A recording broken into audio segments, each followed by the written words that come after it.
তাওয়াং তো পৌঁছানো গেল। এবার তাহলে সাইট সিইং এর পালা। আশেপাশে দেখবো কিভাবে, সেইটা গুছিয়ে নেওয়ার পালা। তাওয়াং এর সাইট সিনে আমরা দেখেছিলাম তিসরি উদাসি gurdwara, সাঙ্গেস্তার lake, Chumi গ্যাতসে waterfalls, Bumla pass এবং তারপরে পিটিএসও লেক হয়ে তাওয়াং এর দিকে।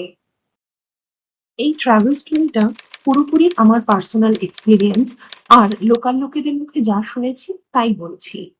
এখানে অক্সিজেনের একটু সমস্যা হতে পারে, কারণ হাইট ১৩,০০০ ফুটে অনেকটাই বেশি। তাই সঙ্গে অক্সিজেন সিলিন্ডার রাখলে খুব ভালো হয়।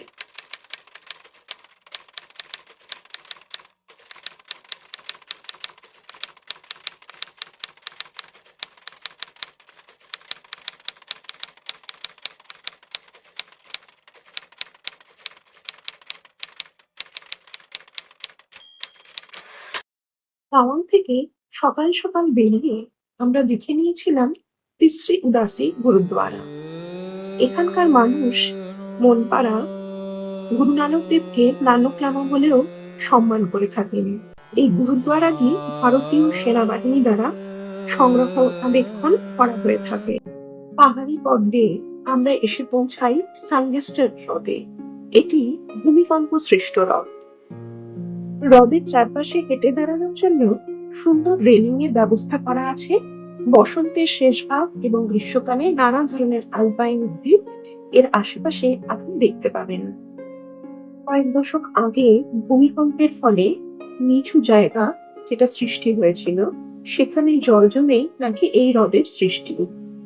কাছের পাহাড় থেকে নেমে আসা ঝর্ণার জল এই জলাশয়টি জমে জলাশয়টির শ্রীবৃদ্ধি করেছে। স্থানীয় লোকেরা বলে এই ঝিলের আত্মা নাকি রাতারাতি তিব্বত থেকে এখানে চলে এসেছিল। হ্রদের জলে ডুবে থাকা গাছগুলিকে দেখে মনে হবে এ যেন এক নতুন গাছের সৃষ্টি, কিন্তু তা নয়, এটি পুরনো গাছই রয়েছে। ভূমিকম্পের ফলে এরা যে নিচু জায়গায় চলে গিয়েছিল সেখানেই দাঁড়িয়ে আছে বছরের পর বছর। সমুদ্রপৃষ্ঠ থেকে ৩,৭০০ মিটার উচ্চতায় অবস্থিত এই হ্রদটি পরিযায়ী পাখিদের আবাসস্থল। গোল্ডেন ডাক স্পেশালি এখানেই দেখা যায়। এখান থেকে ওয়াই জাংশন হয়ে আমরা এগিয়ে চললাম চুমি গিয়াৎসে বা হোলি ওয়াটারফলস এর দিকে। হোলি ওয়াটারফলস ইন্ডিয়া টিবেট সীমান্তের কাছাকাছি। এখানে আপনাকে রেজিস্ট্রেশন করতে হবে। আপনার আধার কার্ড জমা রেখে রেজিস্ট্রেশন কমপ্লিট হলে একজন জওয়ান আপনাকে নিয়ে যাবে এই ওয়াটারফলস এবং বর্ডার দেখাতে। চুমি গ্যাতসে জলপ্রপাত গুরু পদ্মসম্ভবার আশীর্বাদ ধর্মীয় একটি জলপ্রপাত সমষ্টি। পুরো ট্রেকটাতে আর্মির জওয়ানের কাছে আপনাকে জমা রাখতে হবে নিজের মোবাইল। এলএসি-তে আপনি লাইন অফ কন্ট্রোলের কাছে দাঁড়িয়ে একটা ছবিও তুলে নিতে পারেন স্মৃতি হিসাবে। কিন্তু সাবধান, আপনি কিন্তু প্রতিবেশীর স্নাইপার রাইফেলের সীমানার মধ্যে রয়েছেন, তাই একদম বাড়াবাড়ি নয়। ১৫,২০০ ফুটের উচ্চতায় অবস্থিত বুমলা পাস একটি মাউন্টেন পাস, যা আগলে রেখেছে ভারতীয় সেনাবাহিনী। এখানে আমরা পৌঁছেছিলাম এক বৃষ্টি ভেজা দিনের শেষ সময়, প্রায় ৪টের সময়। তবুও আমাদের ভারতীয় সেনাবাহিনী যত্ন করে গুছিয়েছিল বুমলা পাসের ঐতিহ্য ও মাহাত্ম্য। এখানে ছড়িয়ে থাকা অজস্র লেকের মধ্যে একটি হলো হার্ট-শেপ লেক। স্থানীয় লোককথা অনুযায়ী এই প্রত্যেকটি লেকেরই নাকি নিজস্ব আত্মা রয়েছে, নিজস্ব দেবতা বা অপদেবতা রয়েছে। তাদের নিয়ে ছড়িয়ে আছে অনেক জনশ্রুতি। এই পথে পাহাড়ি উচ্চতা বাড়ার সঙ্গে সঙ্গে আপনি ফুলের রঙেরও পরিবর্তন দেখতে পাবেন। ১৬,০০০ ফুটে যেমন নীল ফুল, তেমনি ১৫,০০০ বা ১৪,০০০ ফুটে দেখতে পাবেন লাল ফুল। আবার ১৩,০০০ ফুটের কাছাকাছি দেখবেন হলুদ ফুল। এইভাবেই লতা, পাহাড়, গুল্ম এর পাশ দিয়ে চলতে চলতে আমরা পৌঁছে গেলাম তাওয়াঙে। পরদিন সকালে আমরা গিয়েছিলাম তাওয়াং মনেস্ট্রি। এটি ভারতের বৃহত্তম মনেস্ট্রি। তাওয়াং মঠটি মহাযান বৌদ্ধ ধর্মের চমৎকার নিদর্শন।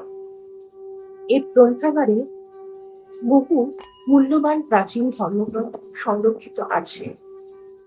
স্থানীয় জনগণের সহায়তায় মেরাক লামা ১৬৬১ সালের শেষ ভাগে মঠটি প্রতিষ্ঠা করেন। মূল উপাসনা গৃহে রয়েছে বুদ্ধদেবের বিশাল মূর্তি। মূল বোমকাটির দেওয়ালে রয়েছে নানা চিত্র। বজ্রযান ও মহাযান ধর্ম ছাড়াও রাজা ও তার প্রতিপত্তি সম্পর্কেও অনেক কথা এখানে জানা যায়। মূল উপাসনা গৃহ ছাড়াও রয়েছে একটি বিশাল মিউজিয়াম। সেখানে আপনি বৌদ্ধ তান্ত্রিক সাধনার অনেক উপাদান এবং উপকরণ দেখতে পাবেন। এছাড়াও দেখতে পাবেন বিভিন্ন সময়ে ভারতীয় বিখ্যাত ব্যক্তি যারা এই তাওয়াং মনেস্ট্রি ভিজিট করেছিলেন তাদের ফটো। এরপর ফেরার পালা। ফেরার পথে আমরা দেখেছিলাম আরেকটি মনেস্ট্রি তাওয়াং এর কাছে, যেখানে প্রধানত শিক্ষা দেওয়া হয় ছোট ছোট ছেলে মেয়েদের। সেখানে একপাল কচি মুখ হাসতে হাসতে আমাদের কাছে এগিয়ে আসলো।